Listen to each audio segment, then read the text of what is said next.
Hello नमस्कार साथियों। आज मैं आप लोगों के सामने जनवरी माह में जो देश व विदेश की प्रमुख घटनाएं घटी है उन घटनाओं से संबंधित जानकारियां मैं अपने चैनल इरुडाइट अड्डा के माध्यम से आप लोगों के समक्ष पेश करने जा रहे हैं, ताकि आने वाले आगामी प्रतियोगिता परीक्षाओं में इनसे संबंधित क्वेश्चन पूछी जाए तो कोई कठिनाई ना हो। तो उसी को देखते हुए हम बात करेंगे प्रथम अंतर्राष्ट्रीय घटना, जो आरसीईपी के बारे में। आपको बता दें, जो आरसीईपी जो है आसियान के 10 देश, ये जो आसियान के 10 देश है जिसके अंतर्गत Myanmar, Vietnam, Philippines, Laos, Brunei, Thailand, Cambodia, Malaysia, Singapore और इंडोनेशिया आते हैं। तो ये जो आसियान के 10 देश है और इनके अलावा 5 अन्य देश जिसमें चीन, साउथ कोरिया, जापान, ऑस्ट्रेलिया और न्यूजीलैंड आते हैं, इन के बीच जो है एक फ्री ट्रेड एग्रीमेंट है, जो अभी हाल में ही 1 जनवरी 2022 से ये समझौता जो है वो लागू हो गया है। तो आपको ये याद रखना है कि जो आरसीईपी समझौता है वो कब से लागू हुआ है, तो 1 जनवरी 2022 से ये लागू हो गया है। अब कहा जाता है कि जो आरसीईपी का जो नेचर है वो प्रो चाइना है। कहने का मतलब ये हुआ, कहा जाता है कि इससे क्या होगा कि चीन को आर्थिक फायदा होगा। इसी को देखते हुए भारत अपने हित की रक्षा करते हुए आरसीईपी से अलग हो गया था। तो अब आप कह सकते हैं कि भारत जो है वो आरसीईपी में शामिल देश नहीं है। अब हम बात करते हैं एक एग्रीमेंट की। Agreement on provision of attack against nuclear installation and facility, ये जो एग्रीमेंट है भारत और पाकिस्तान के बीच हुई थी, जिसके परिणाम स्वरूप ये होगा कि नाभिकीय प्रतिष्ठानों की सूची पिछले 3 दशक से ये दोनों देश जो है आपस में साझा करते हैं। खास बात यह है कि इस सूची पे शत्रुता में भी किसी स्थिति में हमला नहीं की जा सकती है। कहने का मतलब, अगर इस एग्रीमेंट के तहत अगर कोई सूची अगर दोनों देश एक दूसरे से साझा करती है तो उन जगहों पे या उन चीज़ों पे किसी भी स्थिति में हमला नहीं की जा सकती है। ठीक है।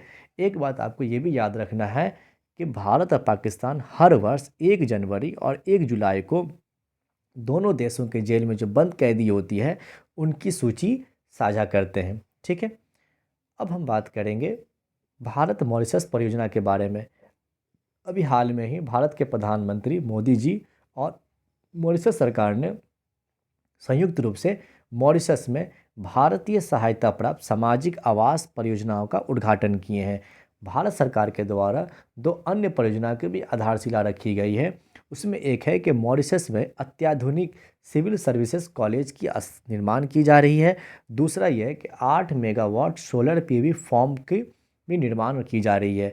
अब इससे फ़ायदा ये होगा कि वहाँ पे हरित ऊर्जा को तो बढ़ावा मिलेगा ही, साथ में कार्बन डाइऑक्साइड के उत्सर्जन में भी खारी कमी होगी। ठीक है। अब ये भी एक थोड़ा बात कर ले कि मॉरिशस देश के बारे में। मॉरिशस देश जो है वो हिंद महासागरीय में एक द्वीपीय देश है, जो मेडागास्कर के नज़दीक है और इसकी राजधानी कहाँ है? पोर्ट लुइस में है। अब हम बात करते हैं, अगला एक संस्थान है जिसके बारे में, जिनका नाम है शकाओ। शकाओ मतलब स्क्वायर किलोमीटर एरे ऑब्जर्वेटरी संस्था के बारे में बात करेंगे। आपको बता दें कि दुनिया के सबसे बड़ा रेडियो टेलीस्कोप का जो निर्माण है शकाव के द्वारा किया जा रहा है। ठीक है। अब ये जो रेडियो टेलीस्कोप जो है वो आम टेलीस्कोप से थोड़ी भिन्न होती है, क्योंकि आम टेलीस्कोप से वैसी चीज़, वैसी अंतरिक्ष में गैस जिनको नहीं देख पाते हैं, उनको रेडियो टेलीस्कोप के माध्यम से वैसी गैसों की पहचान कर सकते हैं। साथ में ब्रह्मांड की धूल की वजह से दिखाई न पाने वाले अंतरिक्ष पिंडों के बारे में भी बहुत सारी जानकारी हासिल कर सकते हैं। ठीक है। तो आपको ये याद रखना है कि ये जो दुनिया के सबसे बड़े रेडियो टेलीस्कोप का निर्माण किस संस्थान के द्वारा हो रहा है, तो शकाव के द्वारा। और ये संस्थान का हेडक्वार्टर कहाँ है? इंग्लैंड में है। ठीक है। अब हम बात करेंगे टोंगा ज्वालामुखी विस्फोट की। अभी हाल के ही दिनों में टोंगा ज्वालामुखी विस्फोट हुआ है। टोंगा जो है रिंग ऑफ फायर में मौजूद है। अब रिंग ऑफ फायर जो है वो क्या है? प्रशांत महासागर में ये रिंग ऑफ फायर है, जहाँ पे क्या होता है, बराबर यानी हमेशा यहाँ पे ज्वालामुखी विस्फोट होती रहती है। ठीक है। अब आपको ये भी याद रख बता है कि ये जो टोंगा जो है वो दक्षिण प्रशांत महासागर में अवस्थित है।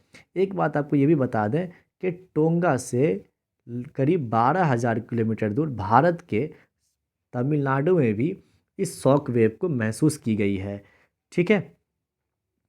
अब हम बात करते हैं नुसंतारा की। नुसंतारा जो है वो अभी चर्चा में इसलिए रही है क्योंकि इंडोनेशिया जो है अपने नए राजधानी का नाम जो है वो नुसंतारा रखने जा रहे हैं। ठीक है, क्योंकि अब ये है कि इंडोनेशिया के पूर्वी कालीमंतन जो एक खनिज पर समृद्ध इलाका है, उस पूर्वी कालीमंतन में जो बोर्नियो द्वीप पे है, वहाँ पे अपने राजधानी को स्थानांतरित कर रहे हैं। ठीक है, नुसंतारा जो है इंडोनेशियाई भाषा में नुसंतारा का मतलब जो होता है द्वीप समूह होता है। तो आपको ये याद रखना है कि नुसंतारा जो है वो इंडोनेशिया के नए राजधानी अब हो जाएंगे, या फिर इंडोनेशिया की नई राजधानी का नाम अगर आपसे पूछे तो आप क्या बताएंगे? नुसंतारा। ठीक है, अब हम बात करते हैं HIV वैक्सीन की जो ट्रायल है वो यूएसए में हो रही है। HIV वैक्सीन की ट्रायल यूएसए में हो रही है और किस कंपनी के द्वारा की जा रही है? तो मॉडर्ना कंपनी की। इसको भी याद रखें क्योंकि अभी हाल के दिनों में बहुत सारे कोरोना की वैक्सीन बनाई जा रही है और ट्रायल हो रही है, तो उन्हीं के मद्देनज़र अभी हाल में ही यूएसए में HIV वैक्सीन की भी ट्रायल की जा रही है। ठीक है, अब हम बात करते हैं वेब 3.0 की। अभी हाल के दिनों में ये शब्द जो है वेब 3.0 काफ़ी चर्चा में रही है। ठीक है, वेब 3.0 जो है एक डिसेंट्रलाइज इंटरनेट सिस्टम है जो ब्लॉकचेन तकनीक पे आधारित है। ये जो है उपयोग में आने वाले अभी जो इंटरनेट सिस्टम है वेब 1.0 और वेब 2.0 से भिन्न है। अब भिन्न इसलिए है क्योंकि वेब 3.0 में यूजर के पास प्लेटफॉर्म और एप्लीकेशन का ऑनरशिप होगा। इनके पास क्या होगा? खुद का प्लेटफॉर्म होगा और इसका ऑनरशिप भी जो किसके पास, एप्लीकेशन के पास होगा, यूजर के पास ही होगा। अब आपको ये भी बता दें कि वेब 1.0 के बारे में। ठीक है, वेब 1. जो है जो क्या है कि world wide web internet system है जो यूजर को स्टैटिक या स्थिर जानकारी प्राप्त करते हैं। ठीक है, अब क्या हुआ कि 1990 में तो वेब 1.0 की खोज हुई थी। अब क्या हुआ कि 1999 तक जो है वो वेब 1.0 ही था, किंतु 2000 में वेब 2.0 आया, जिसमें क्या कुछ अन्य फीचर्स भी इसमें ऐड हो गया। जैसे क्या हुआ कि यूज़र को वीडियोस को लाइक और शेयर करने जैसे के जरिए कम्युनिकेट करने की फैसिलिटी इसमें दे दी गई। ठीक है, तो अब क्या हुआ कि हाल में अभी हाल में उम्मीद की जा रही है कि इंटरनेट सिस्टम में जो है वेब 3.0 को जो है लागू की जाएगी, वो मतलब फीचर्स ऐड करने की बात चल रही है। ठीक है, अब हम बात करते हैं हेट स्पीच की। देखिए अभी हाल में ही हेट स्पीच काफ़ी चर्चा में रही है, ये शब्द काफ़ी चर्चा में रहा है। हालांकि संविधान में इसकी कोई परिभाषा तो नहीं की गई है, किंतु सामान्य तौर पे उन शब्दों को संदर्भित करती है जिनका इरादा किसी विशेष समुदाय या समूह, धर्म या जाति हो सकते हैं, जिसके प्रति घृणा पैदा करना हो और इसके परिणामस्वरूप हिंसा होने की संभावना हो। अगर इस तरह की कोई बात होती है तो उसे हेट स्पीच की कैटेगरी में रखा जाता है।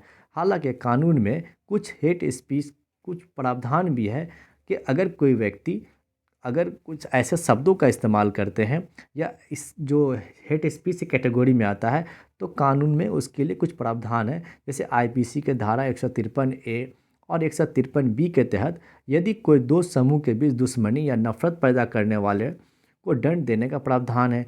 वहीं आईपीसी के धारा 295A के तहत जानबूझ करके या दुर्भाग्यपूर्ण इरादे से लोगों के एक वर्ग के धार्मिक भावना को आहत करते हो, तो आप आईपीसी के धारा 295A के तहत उन्हें दंडित करने के प्रावधान है। वहीं आईपीसी के धारा 501 और 502 के तहत ये जो है अगर कोई सामग्री के प्रकाशन तथा प्रसार को अपराधी बनाती है जिससे विभिन्न समूहों के बीच द्वेष या घृणा उत्पन्न हो, तो आप ये कह सकते हैं कि इस कानून में तीन ऐसे धाराएं हैं, आईपीसी के 153A, 153B, 295A और 501 और 502। आपको ये याद रखना है कि इन तीनों धारा के तहत जो है वो कानूनी प्रावधान है कि अगर कोई व्यक्ति अगर इस शब्दों का इस्तेमाल करते हैं तो उन्हें दंडित करने की प्रावधान है। ठीक है, तो कई बार क्या होता है कि इस तरह भी आपको जो है पॉलिटी के क्वेश्चन में पूछे जाने की संभावना है। ठीक है, अब हम बात करते हैं गणतंत्र दिवस समारोह के बारे में बात करेंगे। आपको ये भी है क्योंकि इस वर्ष जो है गणतंत्र दिवस समारोह काफ़ी चर्चा में रही है। पूर्व में क्या होता था, गणतंत्र दिवस समारोह जो है वो 24 जनवरी से शुरू होकर के 29 जनवरी तक होता था, किंतु इस साल से भारत सरकार के द्वारा गणतंत्र दिवस समारोह जो है वो 23 जनवरी नेताजी सुभाष चंद्र बोस के जन्मदिन से शुरू होकर के और गांधी जी के पुण्यतिथि 30 जनवरी तक होगा। अब ये चर्चा में इसलिए भी रही है क्योंकि क्या हुआ कि झांकी को चयन को लेकर काफ़ी चर्चा में रही है। हुआ ये कि जो पश्चिम बंगाल, केरल और तमिलनाडु, तीन राज्यों की झांकी को इसमें जगह नहीं दी गई। आपको ये भी बता दें कि झांकियों का चयन जो है रक्षा मंत्रालय के देखरेख में होती है। और इस बार जो है झांकियों की जो थीम थी, India's at the rate of 75 स्वतंत्रता संघर्ष और ideas at the rate of 75। तो ये इस वजह से भी चर्चा में रही है। दूसरा चर्चा में ये इसलिए भी रही गणतंत्र दिवस समारोह क्योंकि इस बार जो है मुख्य अतिथि कोई नहीं थे। कोरोना महामारी की वजह से इस साल भी गणतंत्र दिवस में मुख्य अतिथि के तौर पे कोई शामिल नहीं हुए। ठीक है। तीसरा वजह ये भी रहा चर्चा में कि beating the retreat. Beating the retreat जो है वो क्या होता है, एक सेरेमनी है जो गणतंत्र दिवस के समाप्ति के सूचक होते हैं। आपको ये बता दें कि 1950 से बजने वाली एवॉयड विथ मी धुन जो है अब इस समारोह का हिस्सा नहीं होगा। हालांकि ये धुन जो है महात्मा गांधी की पसंदीदा भी थी, किंतु अब इसे इसमें शामिल नहीं की गई है। अब जो है एवॉयड विथ मी की जगह पे सारे जहां से अच्छा इकबाल के द्वारा जो लिखा गया धुन है इसे शामिल की गई है। ठीक है। तो इसलिए भी ये काफ़ी चर्चा में रहा है। तो आपको एग्जाम पर्सपेक्टिव से ये भी याद रखना है कि किन झांकियों को जगह नहीं दी गई है। तो पश्चिम बंगाल, केरल और तमिलनाडु। और इस बार मुख्य अतिथि कौन रहे हैं, तो कोई भी नहीं रहे हैं। और बीटिंग द रिट्रीट जो है वो क्या होता है कि गणतंत्र दिवस के समाप्ति के सूचक हैं, जिसमें एवॉयड विथ मी के जगह पे अब जो है सारे जहां से अच्छा जो है वो उनके जगह पर स्थान ले लिए हैं। ठीक है। तो इस बात को आपको याद रखना है। अब हम बात करते हैं Bharat one report. Bharat one report जो है वो अभी जारी की गई है और ये 17वां वन रिपोर्ट है। आपको बता दें जो वन रिपोर्ट है वो हर 2 वर्ष में जारी की जाती है। इस वर्ष की जो मुख्य बातें यह है कि वर्ष और वन और वृक्षों के आवरण में वृद्धि हुई है। और ये जो वृद्धि जो हुई है 1540 किलोमीटर की इसमें वृद्धि हुई है। आपको ये भी बता दें क्योंकि क्या होता है कि फैक्ट को लेकर के सवाल इस तरह भी आ जाते हैं कि वन आवरण क्षेत्र जो देश के कुल भौगोलिक क्षेत्र का कितना हिस्सा है, तो 21.71% है। वहीं वृक्ष के आवरण की बात करेंगे जो कुल देश के भौगोलिक क्षेत्र का कितना हिस्सा है, तो 2.91% है। और अगर दोनों की मिला के बात करेंगे, वन और वृक्ष आवरण की बात करेंगे जो देश के कुल क्षेत्र का कितना हिस्सा है, तो 24.62% है। ठीक है। तो ये फैक्ट आप जो है याद रखेंगे क्योंकि कई बार क्या होता है कि डायरेक्ट एग्ज़ाम में इस तरह के डाटा पूछे जाते हैं। ठीक है। दूसरी बात आपको ये भी है कि इस साल जो है मैनग्रोव वन में भी बढ़ोतरी हुई और वो जो बढ़ोतरी जो है वो 17 वर्ग किलोमीटर की बढ़ोतरी हुई है। और एक बात आपको ये भी बता दें कि इस बार पहली बार टाइगर रिजर्व, टाइगर कॉरिडोर और गिर के जंगल में जिनमें एशियाई शेर रहते हैं इनको वन आवरण को भी इसमें आकलन किया गया है। तो पहली बार इसको शामिल किया गया है। आपको बता दें कि देश के अंदर अगर मतलब टाइगर कॉरिडोर की बात करेंगे तो नागार्जुन टाइगर रिजर्व जो है जो सबसे बड़ा क्षेत्रफल की दृष्टि से जो श्रीशैलम आंध्र प्रदेश में है वो है। और अगर प्रतिशत कवर की बात करेंगे, वन कवर की बात करेंगे, तो पक्के टाइगर रिजर्व जो अरुणाचल प्रदेश में है उनका प्रथम स्थान है। वहीं अगर जो वन की जो रिपोर्ट है, जो वन क्षेत्रफल कवर की दृष्टि से अगर बात करेंगे तो मध्य प्रदेश में सबसे ज़्यादा वन क्षेत्रफल कवर वाले राज्य हैं। दूसरे स्थान पे अरुणाचल प्रदेश है और तीसरे स्थान पे छत्तीसगढ़ है। वहीं अगर प्रतिशत कवर की दृष्टि क्षेत्र से बात करेंगे तो प्रथम स्थान पे मिजोरम है, दूसरे स्थान पे अरुणाचल प्रदेश है और तीसरे स्थान पे मेघालय है। ठीक है। तो ये डाटा जो है काफ़ी इंपॉर्टेंट है और कई बार इनसे सवाल जो है कूट के हिसाब से पूछी जाती है या फिर आपको डाटा के हिसाब से भी सवाल पूछ ली जाती है, तो आप इसे याद रखेंगे। ठीक है। अब हम बात करेंगे हिमाचल प्रदेश की। अभी हाल में ही हिमाचल प्रदेश राज्य जो है वो चर्चा में रही है। चर्चा में रहने का कारण यह है कि केंद्र सरकार की उज्ज्वला योजना और हिमाचल सरकार की गृहिणी सुविधा योजना के बदौलत जो है हिमाचल प्रदेश देश का पहला एलपीजी युक्त और धुआं मुक्त राज्य बन गया है। तो आपको याद रखना है देश का पहला एलपीजी युक्त और धुआं मुक्त राज्य कौन बन गया है, तो हिमाचल प्रदेश। ठीक है। अब हम बात करते हैं ओडीएफ प्लस गांव की। अभी जो है हाल में ही 31 दिसंबर 2021 तक जो है स्वच्छ भारत मिशन के चरण 2 की कार्यक्रम का आयोजन किया गया।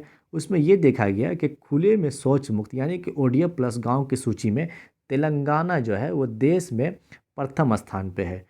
कहने का मतलब ये है कि तेलंगाना राज्य में 14,200 गांव में 13,737 गांव जो ओडीएफ प्लस सूची में आ गए हैं।